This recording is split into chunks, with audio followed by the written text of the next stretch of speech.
The divorce papers hit the marble coffee table with a sharp slap, scattering across the Italian leather surface like fallen leaves. Victoria Sterling stood above me in her designer power suit, her perfectly manicured fingers drumming against her crossed arms as she delivered what she clearly thought would be a devastating blow. "Sign it, Marcus. $2 million should be more than enough for someone like you to disappear quietly." The penthouse around us gleamed with the spoils of her real estate empire. Floor-to-ceiling windows overlooked Manhattan, crystal chandeliers cast rainbow patterns across walls adorned with original artwork worth more than most people's homes. Everything screamed success, power, dominance, everything except the man she was trying to discard. I leaned back in the leather armchair, studying the documents with the same casual interest I might show a restaurant menu. Blake Morrison, her 25-year-old assistant, lounged against the doorframe with barely concealed smugness. His expensive suit couldn't hide the predatory gleam in his eyes as he watched what he assumed would be my humiliation. "Not man enough," Victoria continued, her voice sharp as breaking glass. "That's what you are, Marcus. 3 years of marriage, and what do I have to show for it? A house husband who can't even provide for himself, let alone contribute to this relationship. Blake has shown me what a real man looks like." Blake's smirk widened. He probably thought he'd won some grand prize, convinced this ice queen with her calculating eyes and wallet where her heart should be. Poor fool had no idea what he was really getting into. I picked up the gold-plated pen from the table, testing its weight. $2 million. Victoria thought she was buying my dignity, purchasing my silence, paying me to disappear like some inconvenient mistake she could write off as a business expense. "You know what the funny thing is, Victoria," I said, signing my name with steady strokes. "You're absolutely right. I'm not man enough." Her victorious expression faltered slightly. This wasn't the script she'd written in her head. She'd expected tears, pleading, desperate bargaining. Instead, I was agreeing with her. "I'm not man enough to stay married to someone who measures love in quarterly earnings reports. Not man enough to pretend I don't see how you've been setting up this little performance with your boy toy over there." Blake's smug expression cracked just enough to show the first hint of uncertainty. I set the pen down and stood, straightening my simple button-down shirt. Compared to their designer armor, I looked ordinary, unremarkable, exactly how they wanted to see me. "The papers are signed, the money will be useful, though probably not in the way you think." I walked toward the door, pausing just long enough to meet Victoria's confused gaze. "Oh, and Victoria, thanks for freeing up my schedule. Elena's been wondering when I'd have more time to focus on our projects together." Blake straightened, the smugness replaced by something sharper. "Who's Elena?" I smiled for the first time since entering this marble mausoleum. It wasn't a pleasant smile. "Someone better." Victoria's mouth opened and closed like a fish gasping for air. This wasn't how it was supposed to go. I was supposed to beg, to grovel, to make her feel powerful and magnanimous in her victory. Instead, I was walking away like I'd just closed a successful business deal. "Marcus, wait, what do you mean someone better? What projects?" But I was already at the elevator, pressing the button with the same calm precision I'd used to sign away our marriage. The last thing I saw before the doors closed was Victoria's face, confusion, and the first stirrings of something that might have been fear flickering across her perfect features. Blake was already moving toward her, probably preparing to spin this unexpected development to his advantage. Let him try, they deserved each other. The elevator descended toward street level, carrying me away from the gilded cage I'd inhabited for 3 years. Victoria Sterling thought she'd discarded dead weight. She had no idea she'd just set a phoenix free. 3 years ago, Marcus Chen had been everything Victoria Sterling needed. She'd been drowning in debt, her real estate startup hemorrhaging money faster than she could raise it. Her investors were pulling out, her business partner had fled with what little remained in their accounts, and bankruptcy loomed like a storm cloud. Marcus had been working as a freelance tech consultant then, specializing in digital transformation for small businesses. They'd met at a networking event for entrepreneurs, where Victoria had been nursing a drink in the corner, staring at her phone with the hollow-eyed desperation of someone watching their dreams collapse in real time. He'd approached her not with romantic intentions, but with genuine curiosity about her business model. While other men at these events tried to impress her with their own accomplishments, Marcus had asked thoughtful questions about her vision, her target market, her long-term strategy. More importantly, he'd listened to her answers. Within a month, he'd restructured her entire digital presence, created automated systems that cut her operational costs by 60%, and connected her with investors from his own network. Victoria Sterling Properties had gone from near bankruptcy to profitability in 6 months. They'd married in a simple ceremony 18 months later. Victoria had insisted on keeping it small, professional. Even then, Marcus had noticed how she framed their relationship in business terms. Partnership, merger, strategic alliance. But love, Marcus had believed, grew from mutual respect and shared goals. He'd thrown himself into supporting Victoria's ambitions, handling the technical infrastructure that allowed her to scale rapidly, managing the back-end operations that freed her to focus on deals and networking. The problems started when Victoria's success began to eclipse their partnership. As her company grew, so did her ego. The woman who'd once valued his insights began dismissing his suggestions. The partner who'd once appreciated his behind-the-scenes work started seeing him as an employee rather than an equal. Marcus handles the boring technical stuff, she'd tell clients and colleagues, waving away his contributions like they were clerical work rather than the foundation her empire was built on. The house husband comment started during their second year of marriage. Victoria would joke at dinner parties about how Marcus managed the home office while she handled the real business. The jokes grew sharper, more cutting, especially after Blake Morrison joined her team. Blake had appeared 6 months ago, fresh from business school with an MBA, movie star looks, and an instinct for manipulation that rivaled a politician's. He'd started as Victoria's executive assistant but quickly evolved into something more like a personal advisor and confidant. Marcus had watched Blake systematically poison Victoria against him. Subtle comments about how successful women needed equally successful partners. Observations about how Marcus's freelance work seemed small-scale compared to Victoria's expanding empire. Questions about whether Marcus was truly contributing to their household income or just coasting on Victoria's success. "You know, Victoria, I've been looking at your financials," Blake had said during one dinner Marcus had prepared for them. "It's interesting how much you're supporting Marcus's little computer projects. Maybe it's time he started contributing more meaningfully to the partnership." Victoria had nodded, already half convinced. Marcus had said nothing, continuing to serve the meal he'd spent hours preparing while Blake's words carved another slice out of their relationship. What neither Victoria nor Blake knew was that Marcus had been preparing for this moment since Blake's first subtle attack. The allowances Victoria gave him monthly, dismissively calling them household expenses and project funding, had been carefully invested. Marcus had taken every dollar of her condescending generosity and multiplied it through cryptocurrency investments, stock market plays, and strategic partnerships with startups that reminded him of Victoria's company in its early days. While Victoria had been building her real estate empire, Marcus had been quietly constructing a financial fortress. The scared, struggling entrepreneur he'd married would have understood his strategy. The arrogant mogul she'd become had no idea her house husband was worth more than her entire company. The transformation hadn't been just financial. Marcus had also been building relationships, real ones, with people who valued intelligence and integrity over net worth and social status. Elena Rodriguez had walked into his favorite coffee shop 3 months ago, laptop bag slung over her shoulder, the kind of focused intensity in her eyes that Marcus recognized from his own mirror during his most productive periods. Environmental law, she'd told him when he'd offered to share his table during the morning rush. Corporate sustainability consulting with a focus on renewable energy implementations. Unlike Victoria, Elena had been genuinely interested in Marcus's background in digital systems. She'd peppered him with questions about how technology could streamline environmental compliance, how AI could optimize energy usage, how blockchain might revolutionize carbon credit trading. Their conversations had evolved from professional interest to genuine friendship to something deeper. Elena saw Marcus not as Victoria's appendage or Blake's convenient target, but as an individual, with valuable insights and untapped potential. "You should start your own consulting firm," Elena had suggested during one of their long discussions. "Environmental technology is exploding right now, and you have exactly the skill set these companies need." She'd introduced him to her network, professionals who treated him as an equal rather than an amusing curiosity.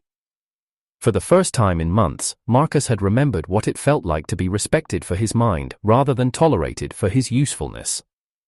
The final straw had come 2 weeks ago when Victoria had announced she was restructuring their partnership to give Blake a more significant role in both her business and personal life. She'd delivered the news like a corporate memo, explaining how Blake brought energy and vision that would elevate their brand to the next level. Marcus had simply nodded and excused himself to his home office, where he'd begun transferring his accumulated wealth to offshore accounts Elena had helped him establish through her legal contacts, 7 figures worth of investments, carefully hidden from Victoria's accountants and Blake's prying eyes. By the time Victoria threw those divorce papers at him, Marcus had already been free for weeks. The signing was just a formality, the final step in a plan he'd been executing with the same methodical precision he'd once applied to building her business.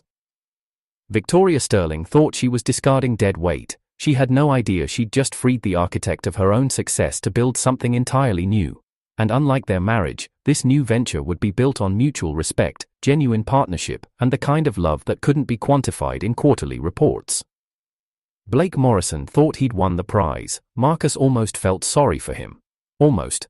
Victoria Sterling stood in the wreckage of what had been Marcus's home office, staring at empty shelves and disconnected cables. His computers were gone, his files cleared out, even the ergonomic chair she'd bought him for his birthday had vanished. The only thing remaining was a single sheet of paper on the bare desk, folded once with her name written in Marcus's precise handwriting. She unfolded it with trembling fingers, expecting some desperate plea or angry accusation. Instead, she found 8 words that made her blood run cold. "Thank you for the investment opportunity. Good luck." "That bastard," she whispered, crumpling the note. "He thinks he can just disappear with my money." Blake appeared in the doorway, surveying the empty room with satisfaction. "Probably took a few thousand from petty cash and ran." "Don't worry, Victoria. Men like Marcus always show their true colors eventually. You're better off without deadweight dragging you down." Victoria nodded absently, though something about Marcus's calm departure nagged at her. She'd expected drama, not this calculated evacuation. It felt almost professional, like a hostile takeover executed with surgical precision. "We should check the accounts," she said. "Make sure he didn't steal anything significant." Blake's expression tightened almost imperceptibly. "I already looked. Everything's fine. Marcus never had access to anything important anyway."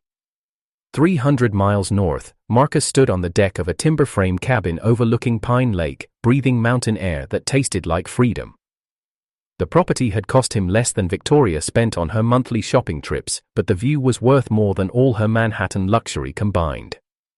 Elena Rodriguez emerged from the cabin carrying 2 steaming mugs of coffee, her dark hair catching the morning sunlight.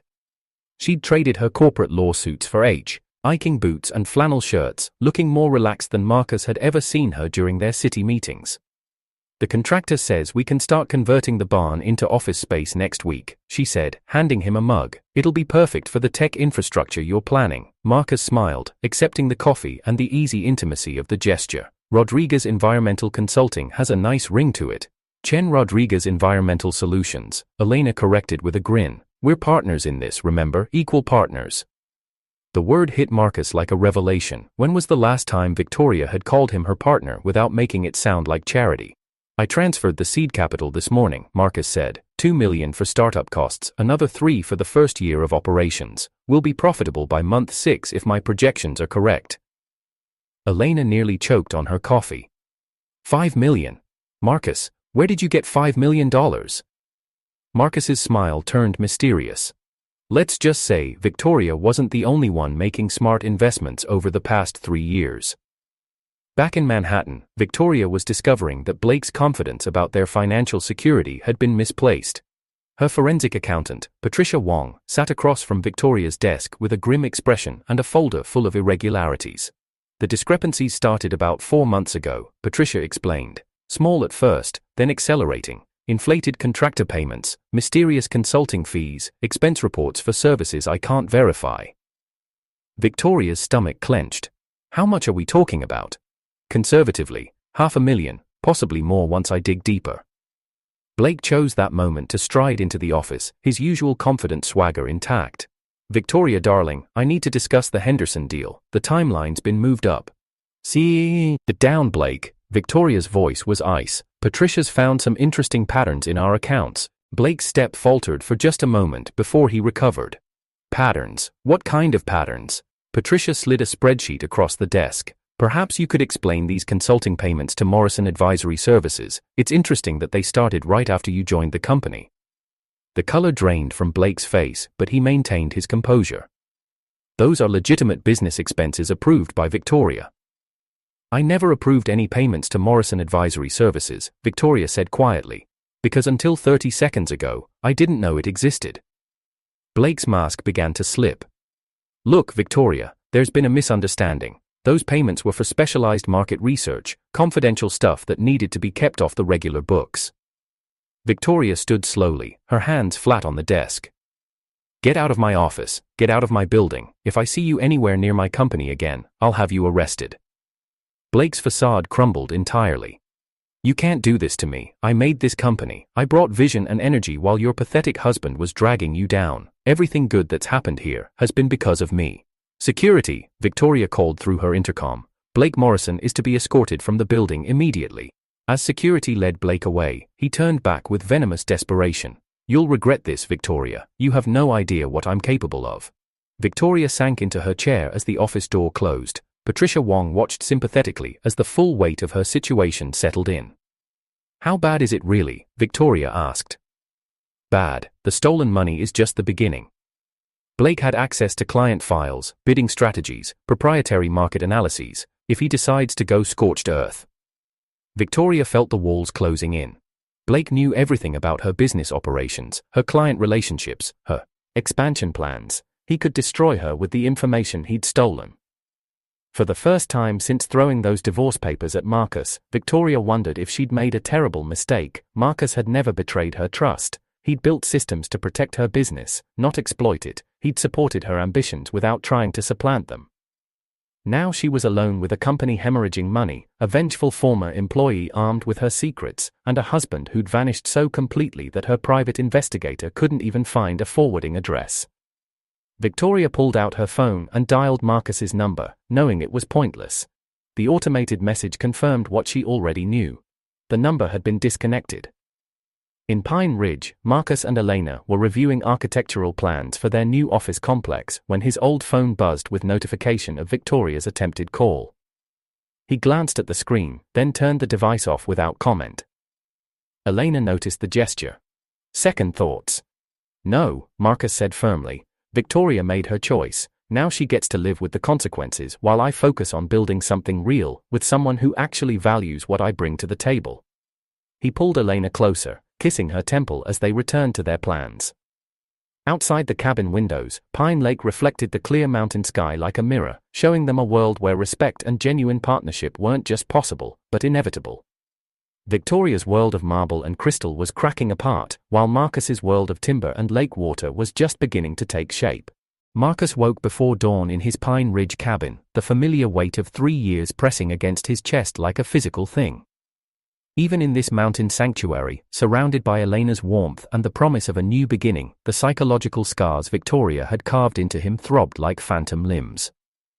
He slipped out of bed carefully, not wanting to disturb Elena, and padded to the kitchen to make coffee. The ritual grounded him, the smell of brewing beans replacing the phantom aroma of Victoria's expensive perfume that sometimes haunted his dreams. The irony wasn't lost on him. He'd spent 3 years being told he wasn't man enough, that he lacked ambition, that he was dead weight in Victoria's glossy world.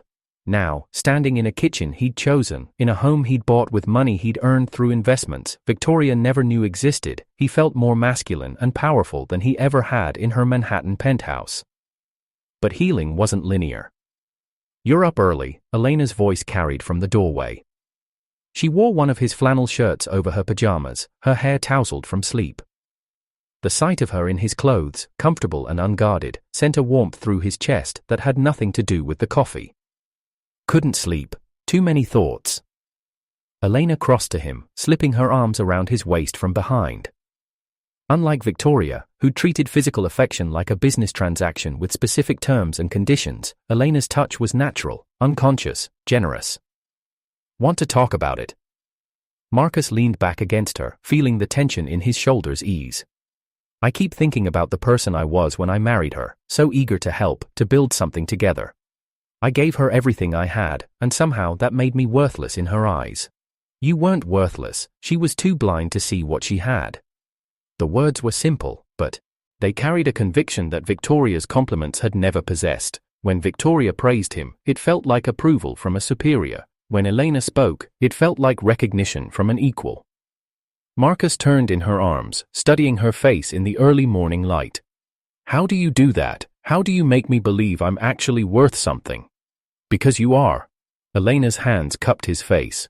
Marcus, in the 3 months I've known you, you've shown me more innovative thinking about environmental technology than I've seen in 5 years of corporate law. You've created solutions for problems I didn't even know existed. The fact that Victoria couldn't see that says everything about her, and nothing about you. They spent the morning hiking one of the mountain trails, Elena pointing out native plant species, while Marcus explained how sensor networks could monitor forest health in real time. Their conversations flowed seamlessly between personal and professional, between dreams and practical implementation. This was what partnership actually looked like, Marcus realized. Not one person diminishing the other to feel superior, but two people elevating each other to reach heights neither could achieve alone. But even as he found peace in Elena's presence, part of him wrestled with unexpected guilt. Despite everything Victoria had done to him, despite her cruelty and dismissiveness, he'd loved her once, or thought he had. The distinction mattered because it shaped how he processed the collapse of their marriage. Had he loved Victoria, or had he loved the idea of rescuing her? Had their relationship ever been real, or had it always been a transaction disguised as romance? I keep wondering if I should warn her about Blake, Marcus admitted as they sat by the lake, sharing a thermos of hot chocolate. I know what he's doing to her company. I have evidence that could save her business. Elena was quiet for a long moment, her reflection rippling in the lake water. Do you want to save her business? Or do you want to save her? The question cut through Marcus's confusion like a blade. I don't know, maybe I just want to prove I'm better than she thought I was, maybe I want her to realize what she threw away. And maybe, Elena said gently, you want closure that can only come from letting her face the consequences of her choices without your intervention. Meanwhile, in Manhattan, Victoria's world was imploding with methodical precision. Blake's embezzlement had triggered a chain reaction of problems that grew worse by the day. Clients were pulling contracts, investors were demanding explanations, and regulatory agencies were asking uncomfortable questions about her financial oversight. She'd tried calling Marcus 17 times, each attempt ending with the same disconnected number message. Her private investigator, a former FBI agent named Thomas Reed, had found no trace of Marcus's whereabouts despite a week of intensive searching. It's like he planned this, Reed reported during their meeting. Bank accounts closed, lease terminated, forwarding address non-existent. Your husband didn't disappear on impulse, Mrs. Sterling. This was orchestrated.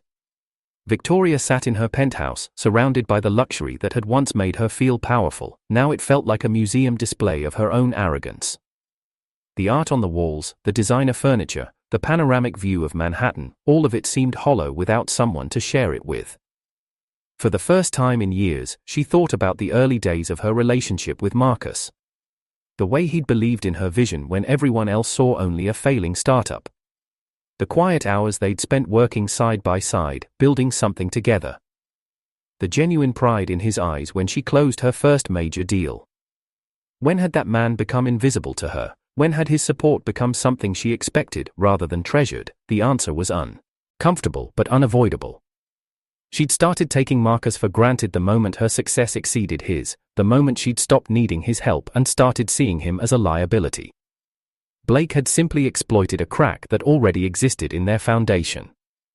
Victoria's phone rang, interrupting her spiral of self-reflection. Patricia Wong's voice was tight with stress. Victoria, we have a problem. Blake's filed a wrongful termination lawsuit. He's claiming you authorized those payments and then tried to use him as a scapegoat when the board started asking questions. Victoria's blood turned to ice. Can he prove that? He has documents, emails with your digital signature, approval forms, meeting minutes. Either you authorized those payments and forgot, or Blake has gotten very good at forging your signature. The implications crashed over Victoria like a tsunami. Blake hadn't just stolen money, he'd created evidence that would make her complicit in the theft. Her own forensic accountant would testify that the discrepancies existed. Blake's lawsuit would claim she'd authorized them. She was being framed by a man she'd trusted, destroyed by someone she'd chosen over the husband who'd never betrayed her. In Pine Ridge, Marcus felt the emotional weight of Victoria's crisis like a phantom pain in his chest. He didn't know the specific details of her troubles, but he could sense them the way animals sense earthquakes before they happen. Elena found him standing on the cabin deck, staring across the lake toward the distant mountains. "You're thinking about her again." It wasn't a question. Elena had developed an almost supernatural ability to read his moods, to sense when Victoria's ghost was haunting their present. "She's in trouble," Marcus said. "Real trouble, and part of me wants to rescue her the way I always did." Elena moved to stand beside him, not touching, just present. "And the other part?" "The other part knows that rescuing her would destroy everything we're building, that she'd learn nothing from this experience if I swept in to save her again, that some people have to hit bottom before they can climb back up." Elena nodded.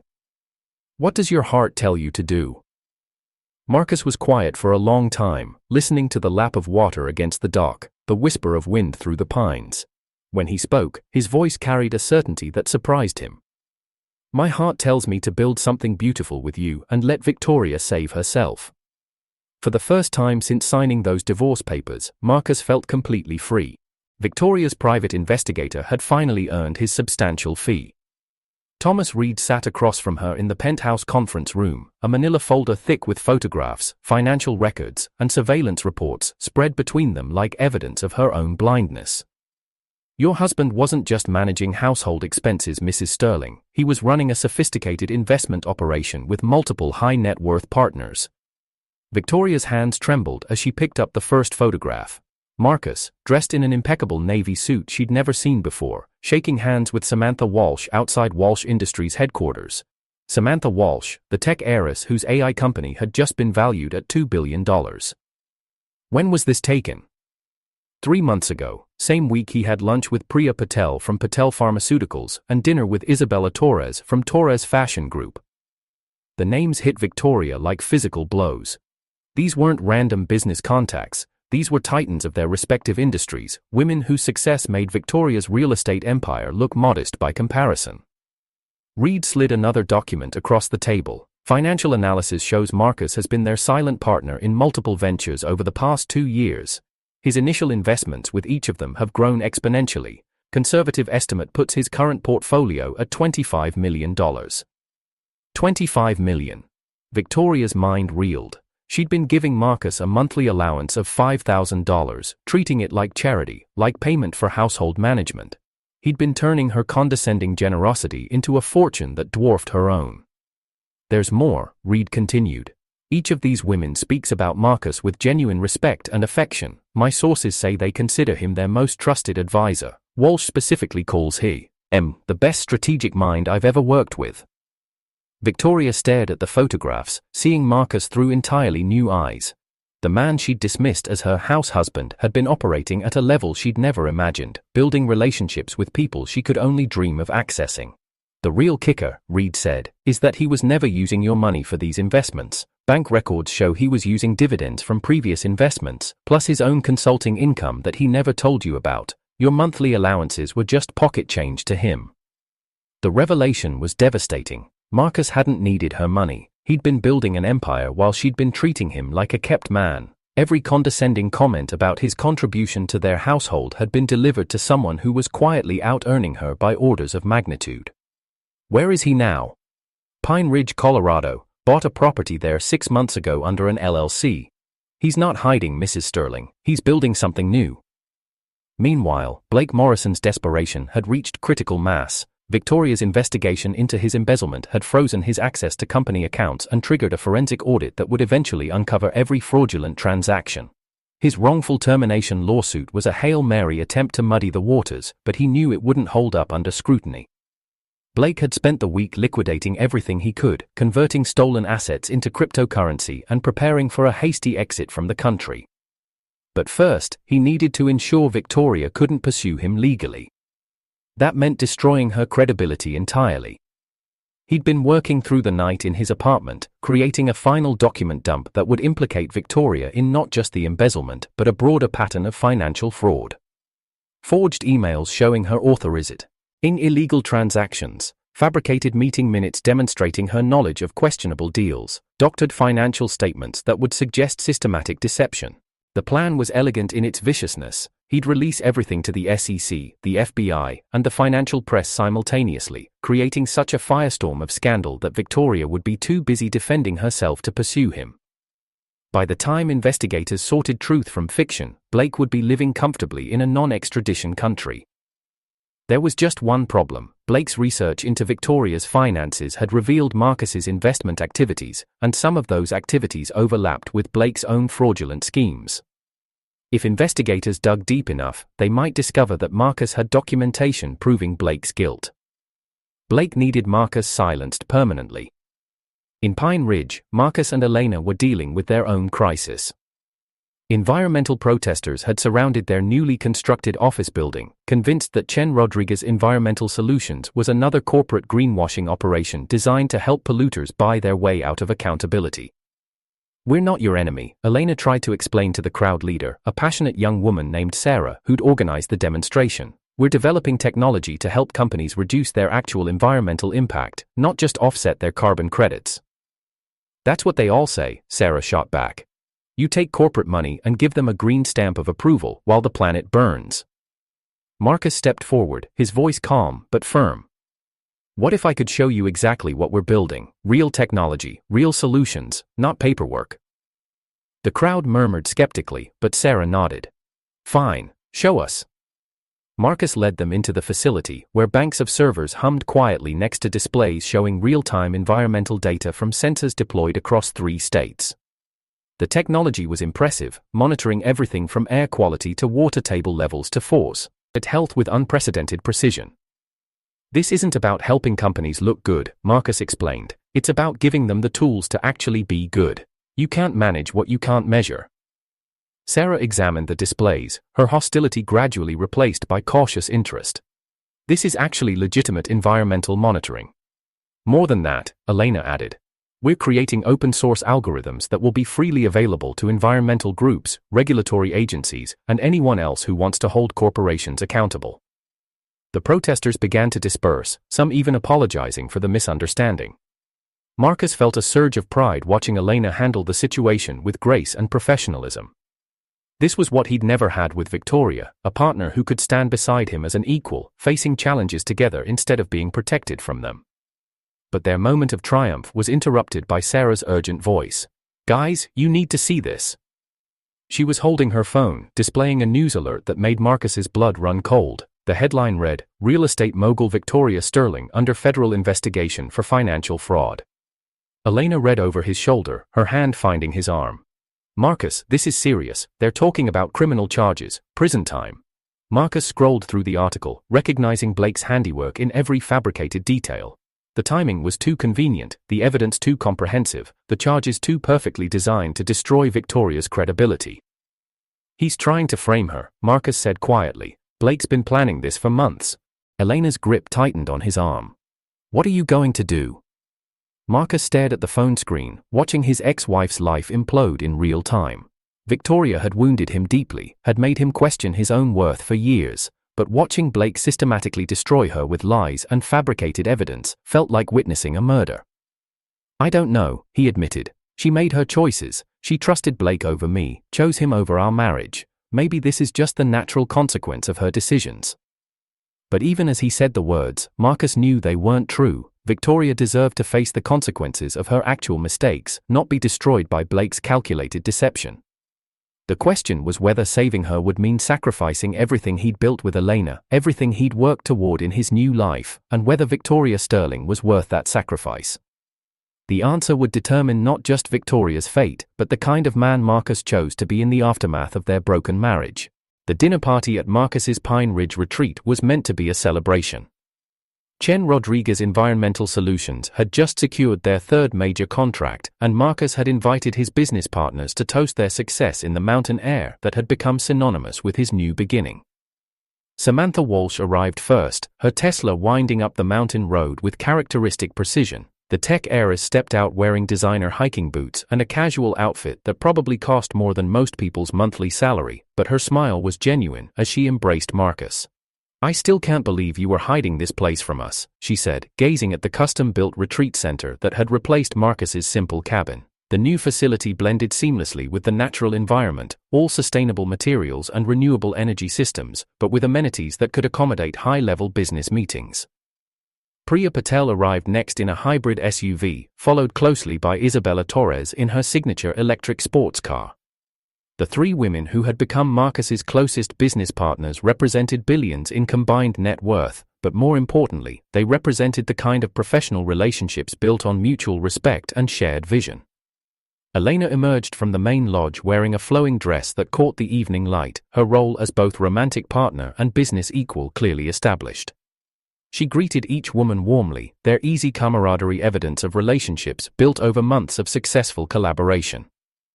Dinner's almost ready, Elena announced. Marcus insisted on cooking everything himself.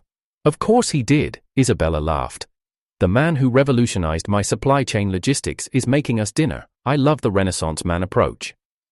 They were settling onto the deck overlooking Pine Lake when the sound of an engine struggling up the mountain road interrupted their conversation. Marcus frowned, checking his phone. They weren't expecting anyone else. The black sedan that appeared was expensive but travel-worn, its pristine paint job marred by road dust and its occupant clearly unprepared for mountain driving. The woman who emerged was instantly recognizable despite her disheveled appearance. Victoria Sterling looked like she'd driven straight from Manhattan without stopping, her designer suit wrinkled and her usually perfect hair showing signs of stress. She stood beside her car for a moment, staring at the retreat center with an expression of complete disbelief. "Oh my God," Samantha murmured. "Is that Victoria Sterling?" Priya confirmed. "What is she doing here?" Marcus felt every muscle in his body tense. Elena's hand found his, squeezing gently. The other women looked between Marcus and Victoria with growing understanding. Victoria began walking toward the deck with the determined stride of someone who'd rehearsed this moment 100 times during her drive. But her confidence faltered as she took in the scene before her. This wasn't the humble cabin she'd imagined. This was a sophisticated business retreat, and Marcus wasn't playing hermit in the woods, he was hosting some of the most successful women in American business. "Marcus," Victoria's voice carried across the evening air, uncertain now. "I need to talk to you." Elena stood, moving slightly in front of Marcus in a gesture that was protective without being possessive. "I'm sorry, but this is a private dinner party. If you have business with Marcus, you should schedule an appropriate meeting." Victoria's gaze swept the group, recognition dawning in her eyes. Samantha Walsh, Priya Patel, Isabella Torres. Her voice grew smaller with each name. "You're all here, together. We're Marcus's business POE partners," Isabella said coolly. "And you're interrupting a celebration." The word partners hit Victoria like a physical blow. These women, titans of industry she'd dreamed of meeting, were calling Marcus their partner. The man she'd dismissed as her house husband was hosting them like equals at a retreat that spoke of serious money and sophisticated taste. "I don't understand," Victoria said, directing her words to Marcus. "The cabin, the simple life, you said you wanted to get away from everything." "I got away from you," Marcus replied calmly. "That's not the same thing as getting away from success." Victoria's composure cracked entirely. "Marcus, please, I need your help. Blake, he's destroyed everything. The FBI, they think I'm involved in embezzlement, fraud, things I never did. My lawyers say I could face 20 years in prison. And you came here thinking what?" Elena's voice was sharp. "That Marcus would drop everything to rescue you. Again. You don't understand." Victoria turned to Elena desperately. "Marcus and we built something together. I know I made mistakes, but he loved me once. He wouldn't let me go to prison for something I didn't do." Samantha Walsh laughed, the sound cutting and cold. "Lady, you have some nerve. You treated Marcus like dirt for years, and now you expect him to save you. How would you know anything about my marriage?" Victoria snapped, her desperation turning to anger. "Because Marcus told us," Priya said quietly. "Every time we had dinner, every business meeting, we watched this brilliant man doubt himself because his wife had convinced him he was worthless. We watched him transform from broken to confident, and it had nothing to do with you." Victoria's face went white. "He talked about me, about our private business. He talked about the woman who crushed his spirit systematically for 3 years," Isabella added. "The woman who made him feel like he wasn't man enough while he was building an empire she didn't even know existed. The words hit Victoria like bullets, each one finding its mark. Marcus had confided in these women, had found support and understanding that he'd never received from his own wife. They knew her failures, her cruelties, her blindness to his worth. "Marcus, please," Victoria's voice broke. "I know I was wrong, I know I hurt you, but Blake is trying to destroy me with lies. You have evidence, don't you? You know what he was really doing." For the first time since Victoria's arrival, Marcus spoke directly to her. "I do have evidence, recordings, financial documents, proof that Blake embezzled over $1 million from your company." Hope flared in Victoria's eyes. "Then you'll help me. You'll give me the evidence." "I'll give the evidence to the FBI," Marcus said, "because the truth matters and Blake should face consequences for his crimes, but I'm not doing it for you, Victoria. I'm doing it because it's right." Victoria's face crumpled with relief and gratitude, but Marcus wasn't finished. "That doesn't change anything between us. You made your choice when you decided I wasn't man enough for your success. You chose Blake over me, chose his lies over my truth, chose to diminish me rather than value what we built together." Elena stepped closer to Marcus, her presence a reminder of what real partnership looked like. "Victoria, you need to understand something. Marcus doesn't need to prove he's man enough anymore. He's surrounded by people who recognize his worth, who value his intelligence, who treat him as an equal. He's exactly as much man as he always was. You were just too blind to see it." The contrast was stark and devastating. Victoria, desperate and alone, begging for help from the man she'd discarded. Marcus, confident and supported, surrounded by successful women who valued him as both a partner and a person. "I see that now," Victoria whispered. "I see what I threw away. Marcus, I'm sorry. I'm so sorry for everything." Marcus looked at her for a long moment, seeing not the powerful mogul who'd crushed his spirit, but a broken woman who'd learned too late what she'd lost. "I forgive you, Victoria, but forgiveness doesn't mean reconciliation. It means I'm not going to let your mistakes poison my future." The sound of another engine interrupted the moment. This time it was a police cruiser, followed by an unmarked federal vehicle. Marcus pulled out his phone, speed dialing a number. "Agent Morrison, this is Marcus Chen. We spoke yesterday about the Sterling case. Victoria Sterling just arrived at my location, and I have Blake Morrison's location for you as well." Victoria's eyes widened as she realized the full scope of Marcus's preparation. He hadn't just gathered evidence, he'd been coordinating with federal investigators to ensure both truth and justice. Blake Morrison's rental car appeared on the mountain road, his face visible through the windshield as panic set in. He'd tracked Victoria here, hoping to silence Marcus permanently, but instead had walked into a carefully orchestrated trap. As federal agents moved to arrest Blake, Marcus turned to Victoria one final time. "You'll be cleared of criminal charges within a week. Blake's framing attempt was sloppy, and my evidence makes his guilt undeniable. But your company's reputation, your professional relationships, your personal life, those are consequences you'll have to face on your own." Victoria nodded, understanding finally penetrating her desperation. "What you've built here, with them," she gestured to the women who'd defended Marcus so fiercely, "this is what I could have had with you, isn't it?" "This is what we did have," Marcus corrected gently. "You just couldn't see it." As police led Blake away and federal agents began their work, Marcus returned to his dinner party, to Elena's warmth and his partner's respect. Victoria remained on the periphery, witnessing the life she could have shared but had thrown away through her own arrogance and blindness. The mountain air carried the scent of pine and possibility, and Marcus breathed deeply, finally free from the ghost of his failed marriage and ready to embrace the future he'd built with people who truly valued what he had to offer. 6 months after Blake Morrison was sentenced to 12 years in federal prison for embezzlement and wire fraud, Marcus Chen stood at the podium of the Denver Convention Center, accepting the Environmental Innovation Award on behalf of Chen Rodriguez Environmental Solutions. The applause was thunderous, but his attention was focused on Elena in the front row, her smile radiant with pride and love. "This recognition belongs to my incredible team," Marcus said into the microphone, his voice carrying the confidence of a man who'd learned his true worth. "To my business partners, Samantha Walsh, Priya Patel, and Isabella Torres, who believed in sustainable technology when it was just an idea, and especially to my fiancée and co-founder Elena Rodriguez, who showed me that real partnership means building each other up, not tearing each other down." The audience erupted again as Elena joined him on stage, accepting her own award for legal innovation in environmental law. They stood together, hands intertwined, the picture of professional and personal success built on mutual respect and genuine affection. In the audience, Victoria Sterling applauded from her seat in the back section, her position as a junior consultant with Chen Rodriguez making her presence both appropriate and bittersweet. She wore a simple business suit, her lifestyle dramatically downsized since her company's bankruptcy, but her expression held something that had been missing for years: humility and genuine admiration. The past 6 months had been a journey of reconstruction for Victoria.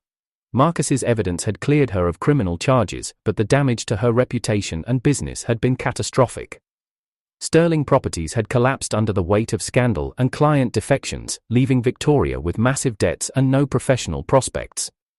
Marcus's offer of employment had been unexpected and, initially, insulting to her pride.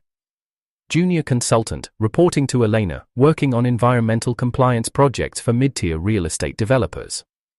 It was entry-level work for someone who'd once commanded boardrooms and million-dollar deals. But pride, Victoria had learned, was a luxury she could no longer afford. The work had been challenging in ways she hadn't anticipated, not technically, but personally. She'd had to learn to take direction instead of giving it, to support other people's visions instead of implementing her own, to prove her value through consistent performance rather than commanding presence.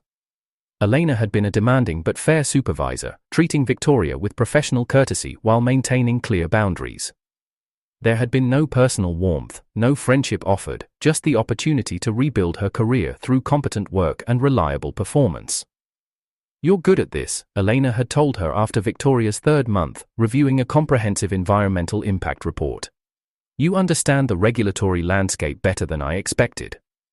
It was faint praise, but Victoria had treasured it like a precious gift. After years of being surrounded by yes-men and sycophants, honest feedback felt revolutionary.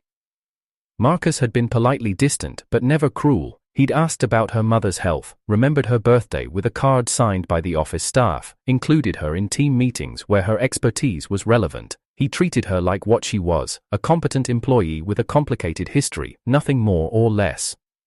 The boundaries were clear and non-negotiable. Victoria lived in a modest apartment in Pine Ridge, drove a used Honda instead of a luxury sedan, shopped at discount stores instead of designer boutiques. Her old life of penthouse luxury and conspicuous consumption was gone forever, replaced by the simple dignity of honest work and earned respect. But something unexpected had emerged from this radical downsizing. For the first time in years, Victoria felt genuine satisfaction in her accomplishments.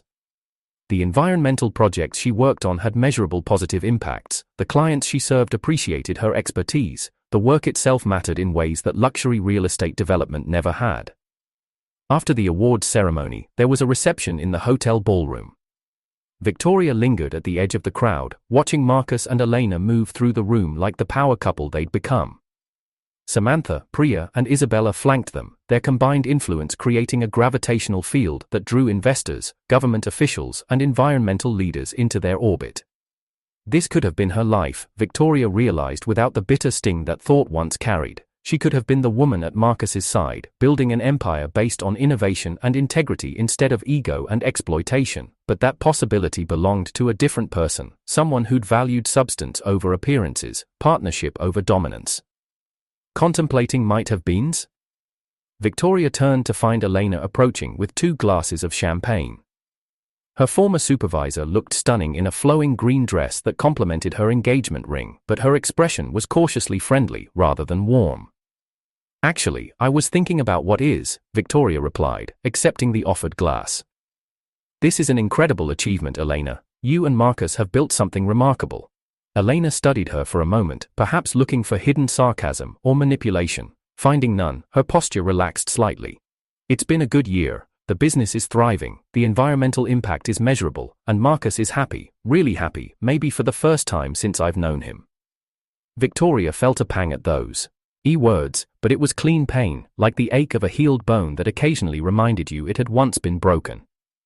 "I'm glad. He deserves that kind of happiness."